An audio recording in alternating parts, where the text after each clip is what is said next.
നമസ്കാരം.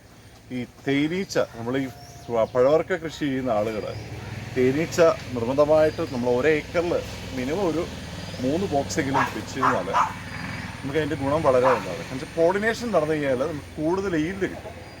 ഏകദേശം ഒരു 30% ഡിഫറൻസ് ഉണ്ടാകും നല്ല പോളിനേഷൻ നടന്നു കഴിഞ്ഞാൽ. അപ്പോൾ നമ്മൾ മിനിമം ഒരു ഏക്കറിൽ ഒരു 3 എണ്ണം, അത് കൂടുതൽ വെച്ചാൽ അത്രയും നല്ലത്.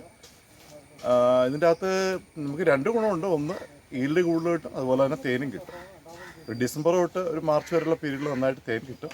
അതുപോലെ തന്നെ ഇതിൻ്റെ പോളിനേഷൻ. പിന്നെ മഴക്കാലത്ത് നമുക്കിതിന് ചെറിയൊരു ബുദ്ധിമുട്ടെന്ന് വെച്ചാൽ തേൻ എടുക്കുകയാണെങ്കിൽ അതിന് ഭക്ഷണം കൊടുക്കേണ്ടി വരും. എന്നാൽ അതിൻ്റെ ഭക്ഷണം നമ്മൾ എടുക്കുകയാണെങ്കിൽ, അത് തേൻ എടുക്കുകയാണെങ്കിൽ മാത്രമേ ഇത് വരുന്നുള്ളൂ. എല്ലാവരും പഴവർക്ക കൃഷി ചെയ്യുന്നവർ മിനിമം ഒരു ഏക്കറിൽ ഒരു 3 എണ്ണെങ്കിലും പ്ലാന്റ് ചെയ്യുക.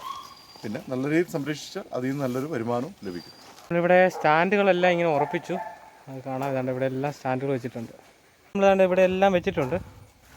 ഇവിടെ എല്ലാം ഓരോരോ സ്റ്റാൻഡ് നമ്മൾ ഉറപ്പിച്ച് വെച്ചേക്കുക. ഇനി നമ്മൾ രാവിലെയാണ് കൊണ്ടുപോകുന്നത്.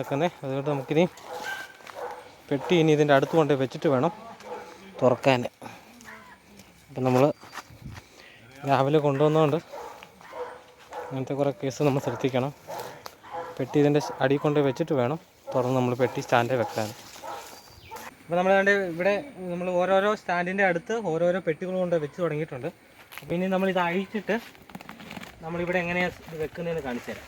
ഇരിക്കുന്നതെല്ലാം നമ്മളിങ്ങനെ സ്റ്റാൻഡിൻ്റെ അടുത്ത് വെക്കണം. രാവിലെ ആണെങ്കിലും കോളേജിൽ കൊണ്ടുവരാം, പക്ഷേ ചാക്കിനകത്ത് ഇങ്ങനെ കെട്ടി വെച്ച ശേഷമേ കൊണ്ടുവരാവുള്ളൂ.